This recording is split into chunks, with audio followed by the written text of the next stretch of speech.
स्वागत है आपका ओनली पीसीएस पे। देखिए, आज से हम लोग यूपी पीसीएस मेंस का पेपर 5 शुरू कर रहे हैं, जो इस बार नए ऐड हुए हैं 2023 से। ये पेपर 5 और 6 यूपी स्पेशल के। तो इसके लिए अभी मार्केट में अच्छा कंटेंट नहीं है, तो हमने ये जो नोट्स हैं विभिन्न बुकों को कंपाइल करके बनाए हैं और ये नोट्स फॉर्म में है। इसमें डायग्राम, फ्लो चार्ट वगैरह आपको देखने को मिलेंगे। इसी को आप नोट डाउन कर सकते हैं। तो इसको आप ज़्यादा से ज़्यादा देखिए, जिससे कि आपके पॉइंट तैयार हो जाएंगे। और नोट्स वगैरह के लिए आप नीचे डिस्क्रिप्शन में नंबर और कांटेक्ट दिया हुआ है, टेलीग्राम लिंक दिया हुआ है, उसको ज्वाइन कर लीजिए, जिससे कि आपको ये नोट्स मिल सकें। और देखिए, ये एक चीज़ और है इसमें कि देखिए, क्वेश्चन लिखना रहता है हमें 125 वर्ड में और 200 में। अब उसके लिए मार्केट में हम 1000 पेज का कंटेंट पढ़ें, जिससे कि फिर भी हम जो मेन पॉइंट है उनको नहीं निकाल पाते हैं और ना लिख पाते हैं, और आंसर में ज़रूरत होती है उन्हीं पॉइंट्स की। तो इसलिए आपको ये बहुत ही लाभदायक होगा, इसलिए इसको देखिए और शेयर करिए और चैनल को सब्सक्राइब कर लीजिए। तो चलिए इसमें देखते हैं। इसमें एक चीज़ और है, जैसे आंसर होता है तो आंसर में 3 पार्ट होते हैं: इंट्रोडक्शन, मेन बॉडी और कंक्लूज़न।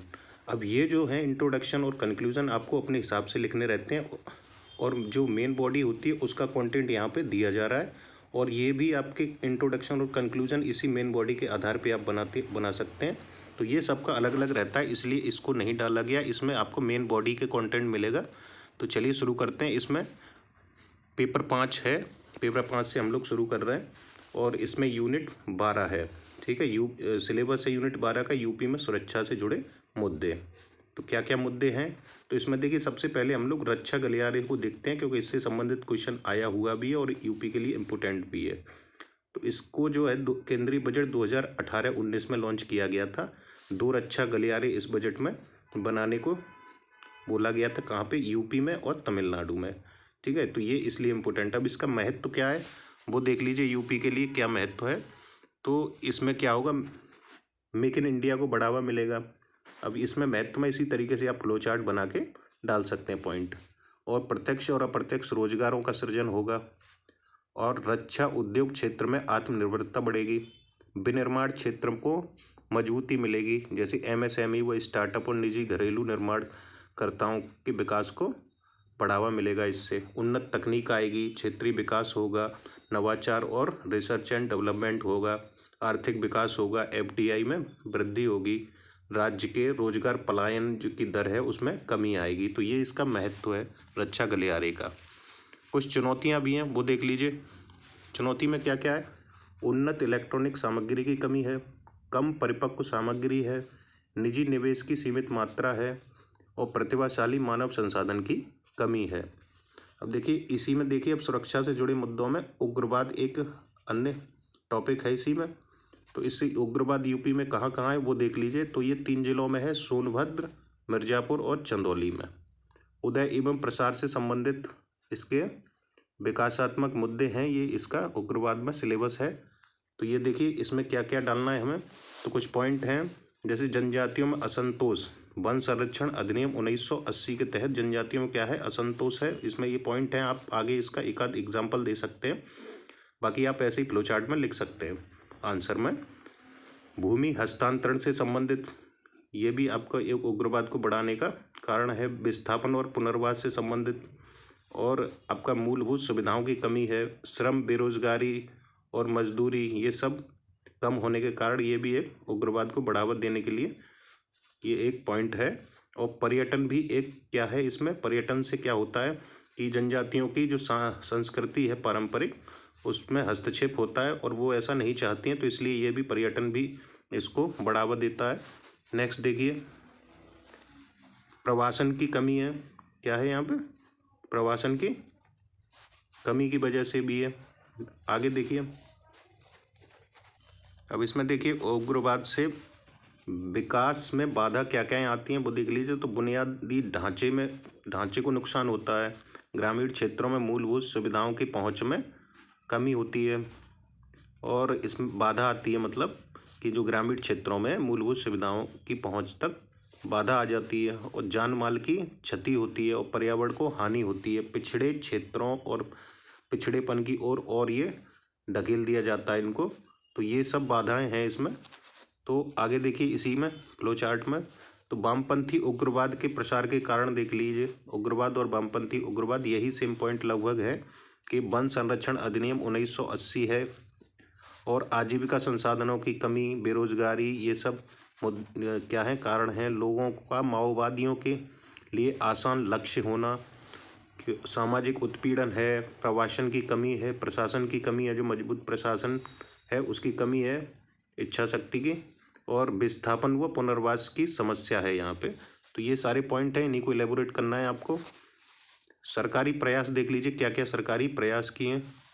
तो मोबाइल कनेक्टिविटी परियोजना के तहत 78 टावर लगाए गए, ठीक है, 12 पे काम जारी है। और इसी में एक है समाधान रणनीति, तो इसको आगे भी देखते हैं। इसमें समाधान रणनीति में आगे ये दिया हुआ है पूरा क्या क्या है इसमें। और सरकारी प्रयास में देखिए ATS है, STF है, केंद्रीय सुरक्षा बल है, और जीरो टॉलरेंस की नीति है, कौशल विकास योजनाओं का क्रियान्वयन है, सड़क संपर्क योजना 356 किलोमीटर सड़क का निर्माण किया गया इसके तहत, और एकलव्य मॉडल आवासीय विद्यालय भी बनाए गए हैं। सोनभद्र चंदौली आकांक्षी जिला कार्यक्रम यहाँ पे में ये शामिल किए गए, चंदौली और सोनभद्र। तो ये हैं आपके सरकारी प्रयास हैं।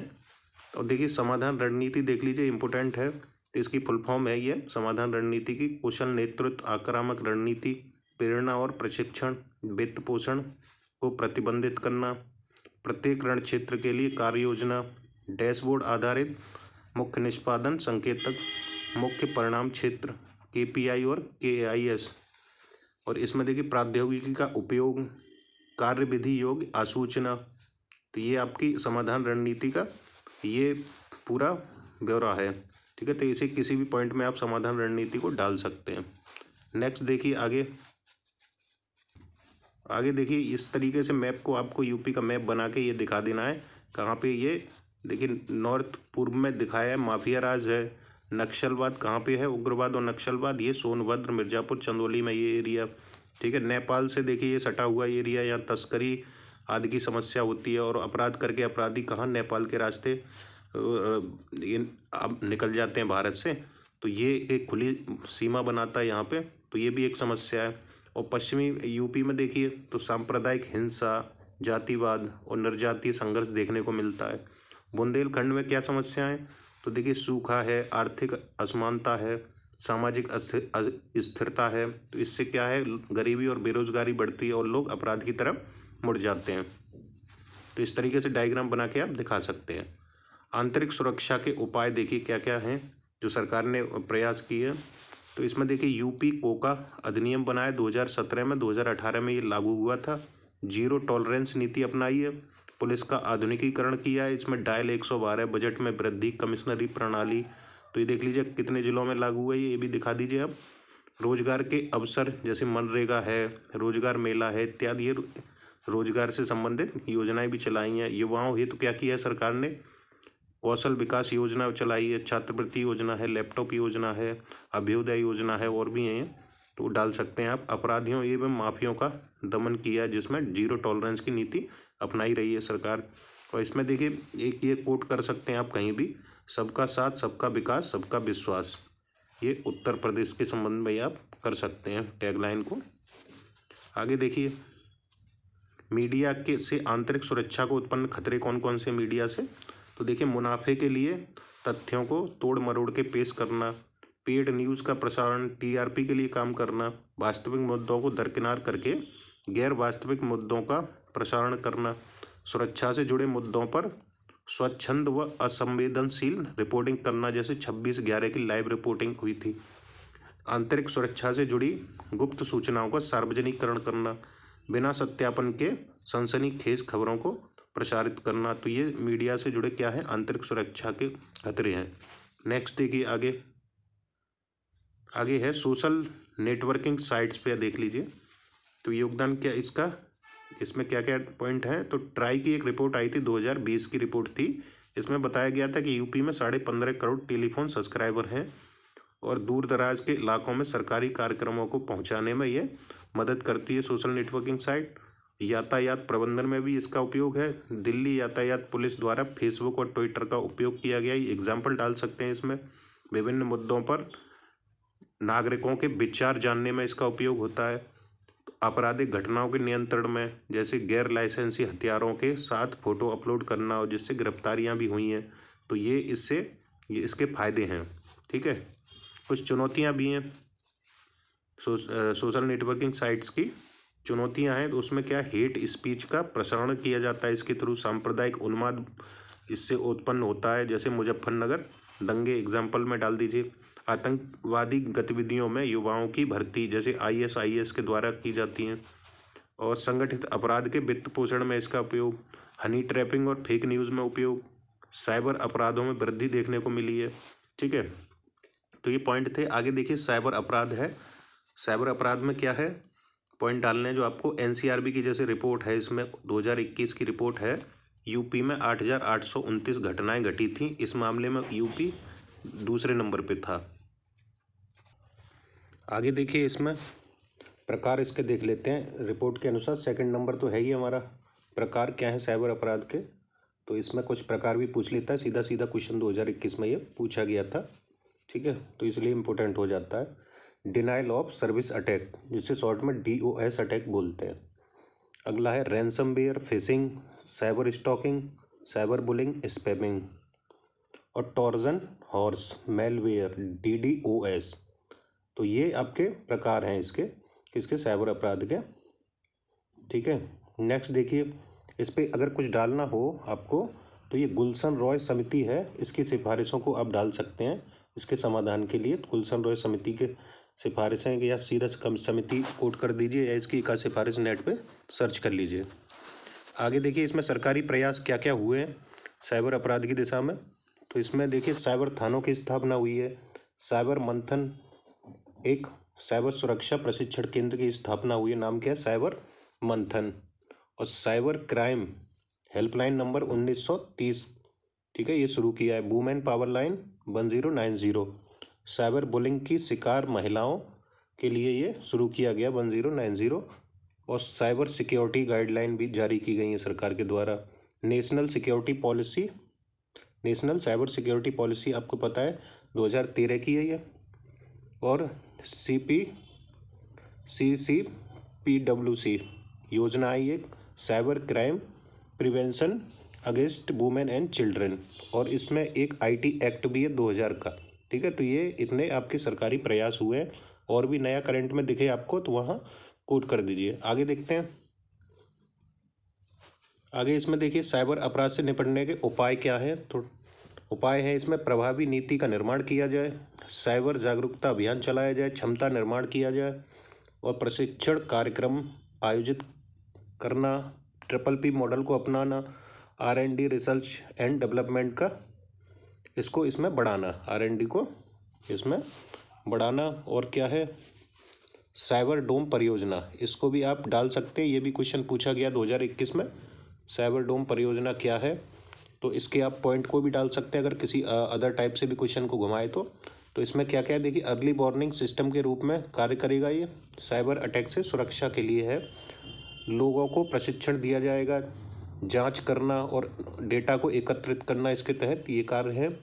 साइबर घटनाओं पर प्रतिक्रिया देना और राष्ट्रीय व अंतर्राष्ट्रीय साइबर सुरक्षा एजेंसियों के साथ सहयोग करना। ठीक है, IT एक्ट में कुछ कमियां हैं वो देख लीजिए, अगर कहीं भी क्रिटिसिज्म पूछा जाता है तो। इसमें गोपनीयता की समस्या है, पारदर्शिता की कमी है, धारा 69A, और सभी मुद्दों का समाधान नहीं करती है ये। ठीक, इसकी ये कमियां हैं। अब देखिए, आगे देखते हैं। धन शोधन, जैसे धन शोधन निवारण में समस्याएं क्या क्या हैं, इसे इंग्लिश में बोलते हैं मनी लॉन्ड्रिंग, धन शोधन। तो इसमें क्या होता है, ब्लैक मनी को वाइट करना, यही धन शोधन होता है। तो इसमें देखिए कुछ समस्याएं हैं, तो उनको देख लेते हैं। तो क्या है, जागरूकता का अभाव है, कुशल एवं प्रामाणिक कर्मचारियों की कमी है, कानूनों के कठोर अनुपालन में कमी है, वित्तीय संसाधनों पर दबाव है, KYC अनुपालन में भी विफलता रही है, एजेंसियों की कमी रही है, और एकीकृत दृष्टिकोण का अभाव है इसमें। तो ये धन शोधन की समस्याएं हैं। बाकी आप इसमें डेफिनेशन वगैरह डाल के ये पॉइंट आप सीधे डाल सकते हैं। ठीक, इसमें देखिए UP STF special task force इसको कहीं भी मेंशन कर सकते हैं या फिर सीधा क्वेश्चन इससे पूछ भी सकता है। 1998 में गठित हुई थी, माफिया गिरोह से निपटने हेतु ये बनाई गई थी। इसमें क्या क्या होता है, जानकारी एकत्रित करना, कार्रवाई करना, और इसमें क्या होता है, गिरोहों के खिलाफ कार्रवाई होती है। अंतर जिला गिरोह होते हैं, एक जिले से दूसरे जिले। ये थोड़ा सा गलत लिखा हुआ है, इसको हटा दीजिए। संगठित अपराधों के विरुद्ध ये कार्रवाई करती है यूपी एसटीएफ। ठीक, आगे देखते हैं। नेक्स्ट अगला है, इसमें एसटीएफ में ही नेतृत्व इसका कौन करता है, अतिरिक्त महानिदेशक रैंक का अधिकारी करता है, और टीमों के रूप में ये कार्य करती है। प्रत्येक टीम का नेतृत्व कौन करता है, डीएसपी या एडिशनल एसपी। सभी कार्यों का प्रभारी कौन होता है, तो एसएसपी होता है। राष्ट्रपति से ही अब तक 81 वीरता पदक प्राप्त कर चुकी है एसटीएफ, तो ये इसकी उपलब्धि है। यूपी एसएसएफ क्या है, यूपी एसएसएफ सीआईएसएफ की तर्ज पे बनाई गई है। यूपी में जितने औद्योगिक संस्थान हैं या सरकारी संस्थान हैं, उनको सुरक्षा देने के लिए ये यूपी एसएसएफ का गठन किया गया 2020 में सितंबर में अध्यादेश के द्वारा। सीआईएसएफ की तर्ज पे यूपी में प्रारंभ में 5 बटालियन स्थापित की गई थी। कहाँ कहाँ पे, लखनऊ, गोरखपुर, मथुरा, प्रयागराज और सहारनपुर। ठीक है, प्रत्येक में 1000 पुलिसकर्मी प्रत्येक बटालियन में होंगे। ठीक, और इसमें अधीक्षण का अधिकार किसका, डीजीपी का। 6 बटालियन वर्तमान में है, 2021 में एक और गठित की गई है अयोध्या में। ठीक है, आगे देखिए एटीएस में देख लीजिए, एंटी टेररिज्म स्क्वाड। यूपी में आंतरिक निरोधक दस्ता बोला जाता है। 2007 में नवंबर में गठन हुआ था इसका। लखनऊ, फैजाबाद, वाराणसी, कचहरी जो में सीरियल ब्लास्ट जो हुए थे, उनकी घटनाओं के बाद ये 2007 में गठित हुई थी। संरचना देख लीजिए इसकी, तो मुख्यालय लखनऊ में है और जनपदों में क्षेत्रीय इकाइयों के रूप में कार्य करती है। ऑपरेशन टीमों के रूप में कार्य करती है। ये सहायता हेतु विशिष्ट इकाइयाँ भी हैं इसके पास। आतंकवाद और नक्सलवाद से निपटने के लिए स्पॉट नाम की एक विशेष पुलिस ऑपरेशन टीम भी है। ठीक, जनपदीय पुलिस की स्वात टीम को प्रशिक्षण देती है। धर्मांतरण करने वाले सिंडिकेटों पर भी कार्रवाई करती है। 12 केंद्रों की स्थापना को मंजूरी दी गई है अभी। ठीक, कार्य देख लीजिए इसके, आतंकवाद, नक्सलवादी, अवैध प्रवेश, आतंक के वित्त पोषण से जुड़े मुद्दे और जाली मुद्रा, इन आदि विषयों को देखती है ये। पैक देख लीजिए, प्रादेशिक आर्म्ड कॉन्स्टेबलरी, इसकी फुल फॉर्म है। 1948 में ये गठित हुई थी। आगे देखते हैं, यूपी होमगार्ड एक्ट देख लीजिए, 1963 यूपी होमगार्ड एक्ट। शांति, इसका कार्य क्या है, शांति व्यवस्था व आंतरिक सुरक्षा हेतु ये बनाई गई है। कुल 1151 कंपनियां हैं इसमें, और 1,18,348 यानी लगभग 1,18,000 होमगार्ड स्वयंसेवक इसके तहत कार्य करते हैं। कार्य इसके देख लीजिए, पुलिस बल के सहायक के रूप में कार्य करती है। जैसे युद्ध हो, कहीं हो, आग लगने की घटना हो, बाढ़, महामारी, आपातकाल में ये सहायता देती है।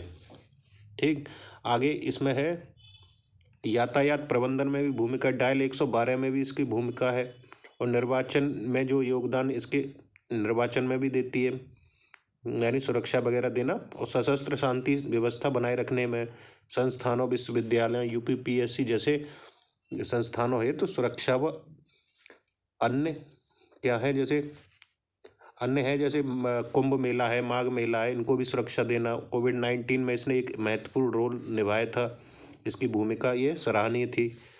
ठीक है, तो इतना तो हो गया यूपी को होमगार्ड अधिनियम में। आगे देखिए, यूपी कोका अधिनियम 2017 में आया था, लागू हुआ था 2018 में। इसके बारे में देख ही चुके हैं। यूपी, अभी नीचे देखेंगे इसके बारे में। यूपी गैंगस्टर एक्ट आया था 1986 में, तो इनको आप कोट कर सकते हैं कहीं भी सरकारी प्रयासों में। आंतरिक सुरक्षा से संबंधित यूपी के संबंध में आए क्वेश्चन। तो यूपी कोका अधिनियम देखते हैं 2017 का, संगठित अपराध नियंत्रण, control of organised crime act 2017, 2018 में लागू। गिरफ्तार व्यक्ति को 6 माह तक जमानत नहीं मिलेगी इसके तहत। कमिश्नर या डीआईजी के अनुमोदन पर ही मुकदमा दर्ज होगा, और कम से कम 2 संगठित अपराध किए हों उस पर लागू होगा। चार्जशीट दाखिल करने का समय इसमें 180 दिन है, 30 दिन तक की रिमांड है। अन्य कानूनों में 15 दिन की है। दंड देखिए न्यूनतम 3 वर्ष है, अधिकतम उम्र कैद या मृत्यु दंड है। आर्थिक जुर्माना है इसमें 5 लाख से 25 लाख तक का। ठीक, आगे देखिए इसमें अपीलीय प्राधिकरण के गठन का भी प्रावधान है इसमें यूपी कोका अधिनियम में, और ये महाराष्ट्र के मकोका की तर्ज पे बनाया गया है। इसमें जांच व निगरानी के लिए क्या व्यवस्था है, तो राज्य स्तर पर गृह सचिव है, मंडल स्तर पर आईजी श्रेणी के अधिकारी की अनुमति से ही इसमें केस दर्ज हो सकता है, और जिला स्तर पे डीएम या कमिश्नर के आदेश से ही ऐसा मुकदमा दर्ज हो सकता है।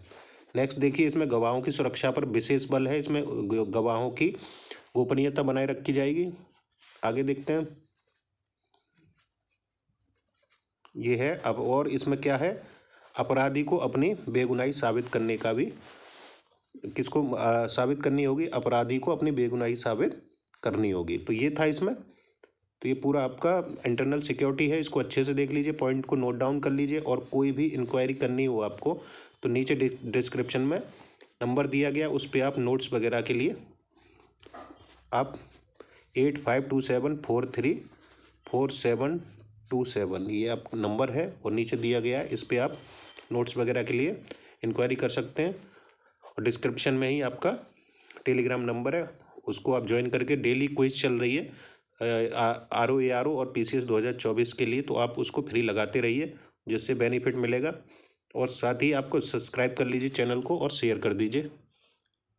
इसमें इतना ही, थैंक यू।